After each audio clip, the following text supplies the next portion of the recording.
Hello दोस्तों, आप लोगों को मेरा सादर प्रणाम।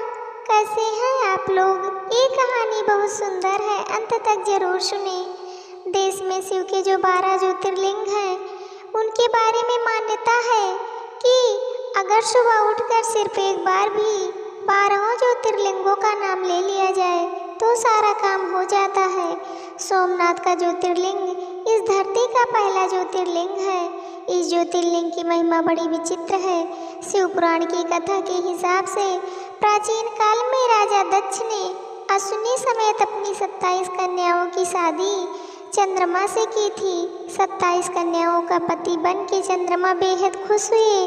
कन्याएं भी चंद्रमा को वर के रूप में पाकर अति प्रसन्न थी, लेकिन ये प्रसन्नता ज्यादा दिनों तक कायम नहीं रह सकी, क्योंकि कुछ दिनों के बाद चंद्रमा उनमें से एक रोहिणी पर ज्यादा मोहित हो गए। ये बात जब राजा दक्ष को पता चली तो वो चंद्रमा को समझाने गए। चंद्रमा ने उनकी बातें सुनी, लेकिन कुछ दिनों के बाद फिर रोहिणी पर उनकी आसक्ति और तेज हो गई। जब राजा दक्ष को ये बात फिर पता चली तो गुस्से में चंद्रमा के पास गए। उनसे कहा कि मैं तुमको पहले भी समझा चुका हूँ, लेकिन लगता है तुम पर मेरी बात का असर नहीं होने वाला, इसलिए मैं तुम्हें श्राप देता हूँ कि तुम क्षय रोग के मरीज हो जाओ। राजा दक्ष के इस श्राप के तुरंत बाद चंद्रमा क्षय रोग से ग्रसित होकर धूमिल हो गए। उनकी रोशनी जाती रही। ये देखकर ऋषि मुनि बहुत परेशान हुए। इसके बाद सारे ऋषि मुनि और देवता इंद्र के साथ भगवान ब्रह्मा की शरण में गए। फिर ब्रह्मा जी ने उन्हें एक उपाय बताया।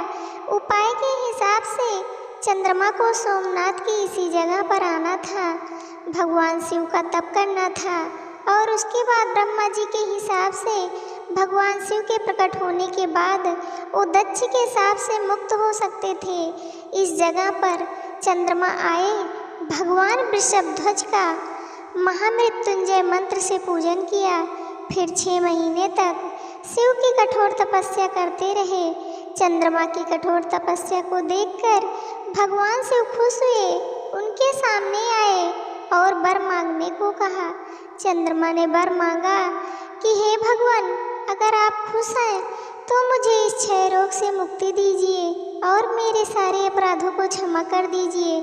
भगवान शिव ने कहा कि तुम्हें जिसने श्राप दिया है वो भी कोई साधारण व्यक्ति नहीं है, लेकिन मैं तुम्हारे लिए कुछ करूँगा जरूर। इसके बाद भगवान शिव ने चंद्रमा के साथ जो किया उसे देखकर चंद्रमा ना ज़्यादा खुश हो सके और ना ही उदास रह सके, लेकिन शिव ने ऐसा किया क्या?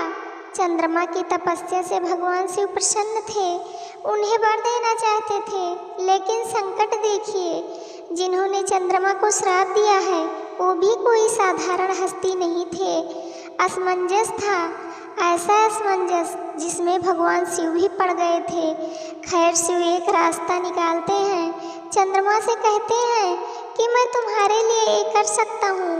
एक माह में जो 2 पक्ष होते हैं उसमें से एक पक्ष में तुम निखरते जाओगे, लेकिन दूसरे पक्ष में तुम छीण भी होगे।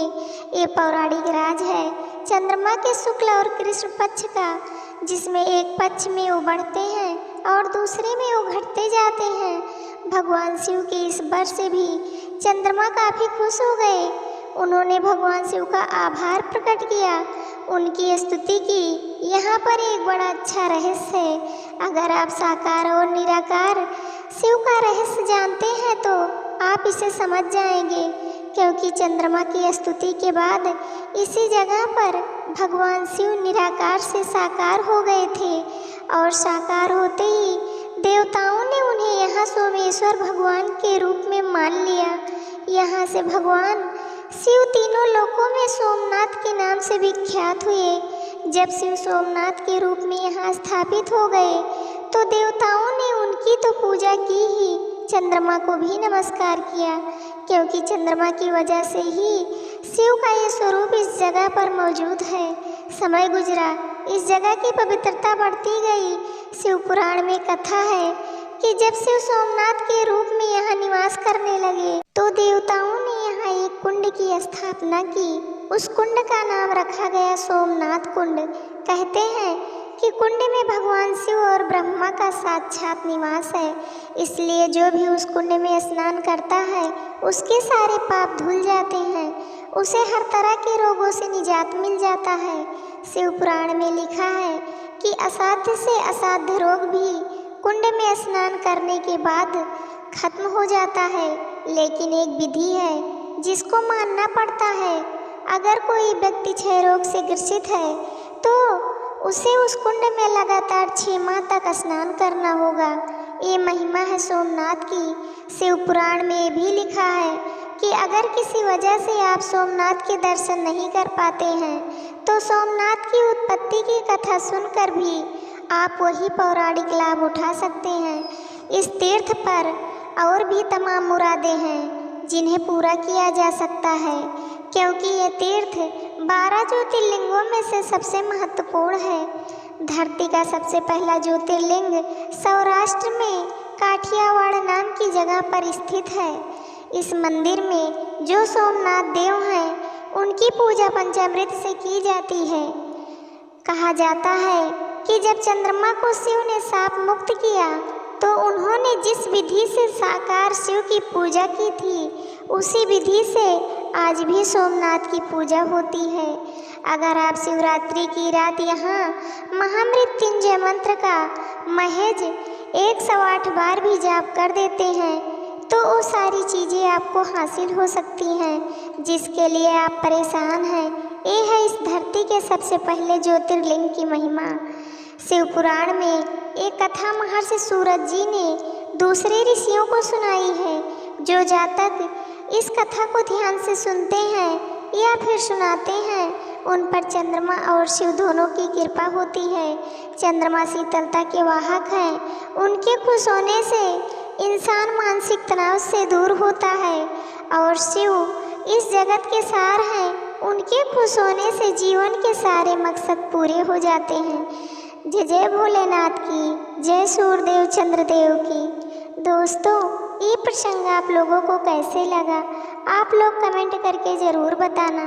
चैनल को सब्सक्राइब करना, वीडियो को लाइक करना, शेयर करना। वीडियो को अंत तक देखने के लिए आप लोगों का तहे दिल से धन्यवाद।